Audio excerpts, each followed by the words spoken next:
एक मिनट भाई, आराम से व्यवस्था बनाए रखो। वो एक बसारे सबसे पहले परम संत तत्वदर्शी संत श्री रामपाल जी महाराज के चरणों में गुरु नमन।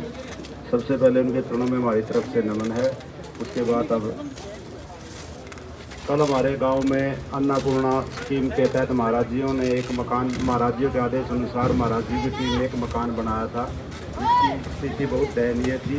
जिस परिवार में कोई कमाने वाला नहीं था, उनको मतलब कह सकते कि सुदामा को कत्ल नवाने के लिए आए और उनका एक बड़ा अच्छा मकान, बहुत ही अच्छा कह सकते हैं, जिसको मैंने खुद ने देखा है, ऊपर नीचे से पक्का है, विद सामान कल उसको गिफ्ट किया गया है, जो कि एक बहुत ही पुण्याकारी है। और वो मकान महाराज जी के आदेशानुसार उनकी टीम ने केवल 10 दिन में बना के तैयार कर दिया। जिस टाइम उस मकान की चाबी देने के लिए उस परिवार को, सुशीला जी को चाबी देने के लिए, सौंपने के लिए मकान, वहाँ गांव के इकट्ठे आदमी इकट्ठे हुए थे, तो गांव ने भी महाराज जी से एक और अर्जी लगाई। गांव ने महाराज जी के चरणों में प्रार्थना की थी, किसी गांव में पानी चढ़ा हुआ है, बाढ़ से ग्रस्त है सारा गांव पुराना, और इसके लिए हम आपसे विनती करते हैं कि गांव में कुछ सहायता की जाए मोटरों की और पाइप की।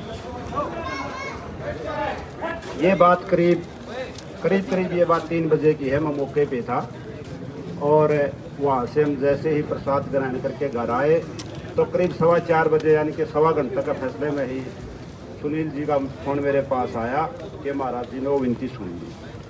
हमने तो देखो ऐसा लगा कि डायरेक्ट फ़ोन से ही बात होगी हमारी, इतनी जल्दी विनती सुनना।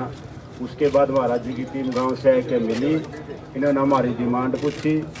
वास्तविकता तो ये थी कि हम डिमांड बहुत कम रखना चाहते थे, लेकिन टीम ने ही हमको थोड़ा कहा भाई कोई बात नहीं, अच्छा मांगो। इस करके जो हमने डिमांड रखी, जिसमें हमने 5 मोटरों की डिमांड रखी थी और 500 पाइपा की डिमांड रखी, वो बगैर 1 मिनट भी लगाए वो अर्जी कबूल होगी और वो हमारी डिमांड भी कबूल होगी। ये बात कल शाम की है। कल शाम ने ही महाराजियों की जो टीम है उन्होंने अपनी कार्रवाई शुरू कर दी। रात को 1-2 बार बात हुई, उन्होंने हमसे ये भी पूछा कि आपको किस कंपनी का सामान चाहिए, वही सामान देंगे हम आपको जिस कंपनी का आपको चाहिए। फिर हमने भी कंपनी बताई थी, हमने जो कंपनी बताई उसी कंपनी का सामान इन्होंने खरीद लिया और सारी कार्रवाई के बाद ही 10 ट्रैक्टर भर के सामान के, आपके सामने देखा हुआ आपने वीडियो में, 10 ट्रैक्टर सामान के भर के पुराना गांव जो बाढ़ ग्रस्त था, जिसको आज इसकी बहुत सख्त जरूरत थी, इस सामान की बहुत ही सख्त जरूरत थी। गांव के चारों तरफ पानी खड़ा है, गांव की खेती तो मर चुकी थी, लेकिन ये स्थिति थी पानी गांव में भी बढ़ सकता था। लेकिन महाराज जी ने कृपा करी, महाराज जी की दया दृष्टि हुई और महाराज जी की दया दृष्टि से हमें सामान मिल गया। इस सामान का प्रयोग करके हम गांव के ज़्यादा तो नहीं कह सकते, कम से कम भी 300-400 घरों को और बचा सकते। इसमें पानी बढ़ गया है 2 दिन के बाद।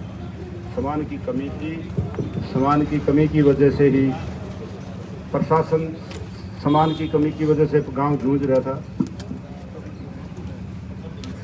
हम भी सामान की कमी की वजह से जूझ रहे थे, कई दिन से इस बात से परेशान थे।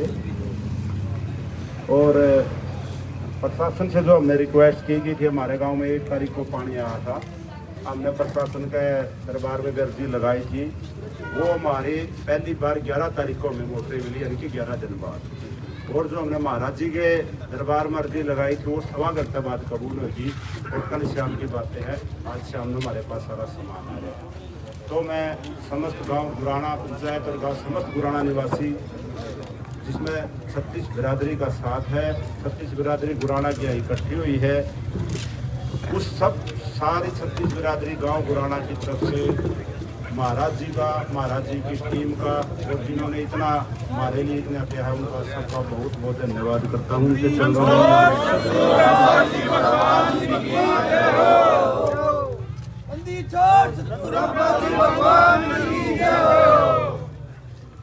पहले महाराज परवाड़ा में महाराज जी थे। गांव में तरह तरह की बातें भी हमको सुनने के लिए मिला करती। लेकिन देखो कथनी अलग होती है और करनी अलग होती है। कथनी वो थी जो हमने 10 कथनी सुनी थी, और करनी वो है जो आज हमारे सामने का समान आया हुआ है। इसमें कोई बड़ैसे रह के कहने वाली बातें नहीं है। लेकिन इतनी जल्दी मैंने तो 45 साल कह रहा हूँ, इतनी जल्दी एक्शन होता शायद पहली बार देखे। बंदी छोड़ सतगुरु रामपाल जी भगवान जी की जय हो। एक बार फिर मैं मेरी तरफ से, गांव की तरफ से श्री महाराज जी के चरणों, श्री चरणों में नमन करते हैं। बंदी छोड़ सतगुरु रामपाल जी भगवान जी की जय हो।